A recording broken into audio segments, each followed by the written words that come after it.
A 100% tariff is not just a tax. In global economics, it's the closest thing to a warning shot. It's a war, a very expensive war, built to keep something out. But here is the strange part. If you go back just 20 years, to the year China joined the WTO, the idea that Chinese cars would threaten the Western auto industry would have sounded almost absurd. Back then, the global auto industry was a closed club. America had Ford and GM. Germany had Volkswagen, BMW, and Mercedes. Japan had Toyota and Honda. And China was mostly assembling cars designed elsewhere. No global brands, no export power, no real presence in the global imagination. Fast forward to today, China is not just making cars. It is reshaping the entire global electric vehicle ecosystem. Today, BYD and Tesla are locked in a fierce quarter-by-quarter battle for the global EV crown. So what actually changed? And more importantly, why are Western governments reacting so aggressively? As an executive recruiter who has spent nearly 2 decades in China, watching how talent, capital, and industry actually move across borders, I can tell you this is not just about subsidies or cheap labor. It's about something far more structural. A system-level shift in how the auto industry works. Let's break it down. For over a century, the global auto industry was built around one masterpiece of mechanical engineering: the internal combustion engine. Engines, gearboxes, transmissions, incredibly complex systems. And Western and Japanese automakers dominated them. Germany, Japan, and the US didn't just lead the industry, they defined it. China, at the same time, was simply not in that league. And if the game had stayed the same, it probably never would have caught up. But then something fundamental changed. The game itself changed. Electric vehicles don't need most of that legacy complexity. Instead, the center of gravity shifts to just a few more pillars: batteries, power electronics, software, AI systems, and suddenly the old advantages mattered less, and the new advantages mattered more. Most people think China's EV rise happened quickly. It didn't. It took more than 15 years of slow, coordinated industrial building. While Western automakers focused on maximizing short-term profits from SUVs and combustion engines, China began treating electric vehicles as a strategic industry, not for individual companies, but for an entire ecosystem. And this is where the crucial shift happened.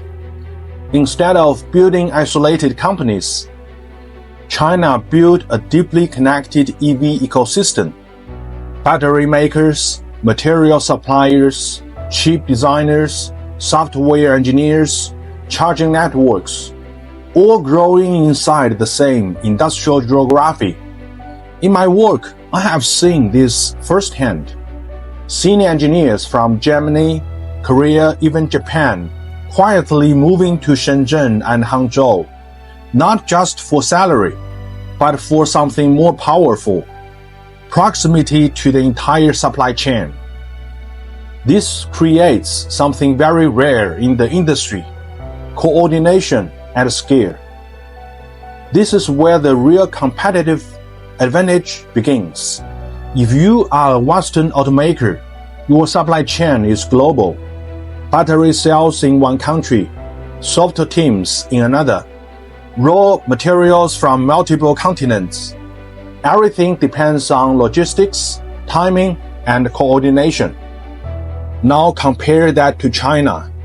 In places like Shenzhen or the Yangtze River Delta, Suppliers are close enough to respond almost instantly, not in days, not in weeks, in hours. Take BYD. Unlike traditional automakers, BYD is deeply vertically integrated. It doesn't just assemble cars. It builds a large portion of battery systems itself. It controls key parts of the supply chain and operates at a massive scale. Here is the key point. BYD is not just a company. It is a production system. And at that level, small cost differences become massive competitive weapons, which leads to a hard reality. Western automakers are not competing with one company. They are competing with an entire industrial network. Now, there is another factor that surprises the most every Western executive: speed. In traditional automotive development, a new car takes 4 to 5 years, from concept to showroom. In China, many companies have compressed that to around 24 months. How? Because they don't behave like traditional automakers. They behave like technology companies. They hire aggressively from tech firms, Tencent, Huawei, Alibaba, and the leading smartphone companies. They bring that software-driven mindset into manufacturing. Instead of long product cycles, they iterate. Instead of waiting for perfection, they launch, learn, and improve. Over-the-air updates are not just a feature. They are a development system. Here is one real-world example. Anonymized but accurate. A European auto executive I worked with, now in China, told me, in Munich, the design change takes weeks. Here, it can take days. That difference compounds. And tariffs don't fix that. Cars used to be mechanical products. Now they are becoming digital platforms. For younger consumers globally, the in-car experience matters just as much as horsepower. The interface, the software, the ecosystem. This is why Xiaomi entering the EV space matters so much. They already understand something traditional automakers struggle with. A car is no longer just a vehicle. It is a connected device, a smartphone on wheels. And in a connected world, software becomes the product. If Chinese EVs are cheaper and improving fast, a pure market logic would say, let consumers decide. But the auto industry is not a normal market. It is a foundational industry. In Germany and the United States, millions of middle-class jobs depend on automotive manufacturing. Entire regions are built around it. So if the industry shifts too quickly, the impact is not just economic, it becomes political. Now, let me be very honest with you. Did China use subsidies? Yes. But so did every major industrial power in history, including the United States. The real difference is this. China's system forced intense internal competition. Over 100 EV startups entered the race. Most failed, a few survived. And those that survived are now globally competitive. That is not just policy. That is a selection pressure at scale. And it's one of the reasons Western governments are now reacting with tariffs, investigations, and restrictions. Some of it is fairness. Some of it is security. But most of it is time. Buying time to adjust. There is a historical memory shaping all of us, the solar industry. 15 years ago, Europe led solar technology, but China scaled faster, reduced costs faster, and consolidated manufacturing. Today, China dominates global solar production. Western policymakers are now trying to avoid a repeat in EVs, because once an industrial ecosystem shifts, it rarely comes back. So has China already won the EV race? Not necessarily. This is no longer a sprint. It is a long industrial marathon. Tesla remains a dominant force. Toyota, Volkswagen, BMW, and Ford are investing hundreds of millions into electrification. The competition is not over, but the structure of competition has permanently changed. For over a century, the global auto industry was defined by the West and Japan.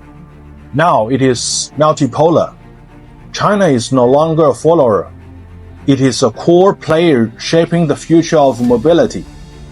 And as someone who works directly in executive hiring across this industry, here is what I believe will happen next.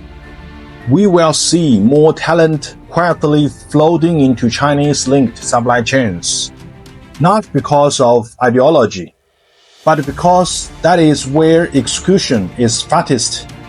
Tariffs can slow products, but they cannot stop technology. The real question is no longer whether Chinese EVs can succeed. They already have. The question is, can the rest of the world adapt fast enough to compete in a system it did not design? If you enjoyed this breakdown, subscribe for more insights on global industry shifts, technology, and talent flows. And I want to hear from you. Would you buy a Chinese EVs? Or do you think Western governments are right to slow them down? Let's talk in the comments.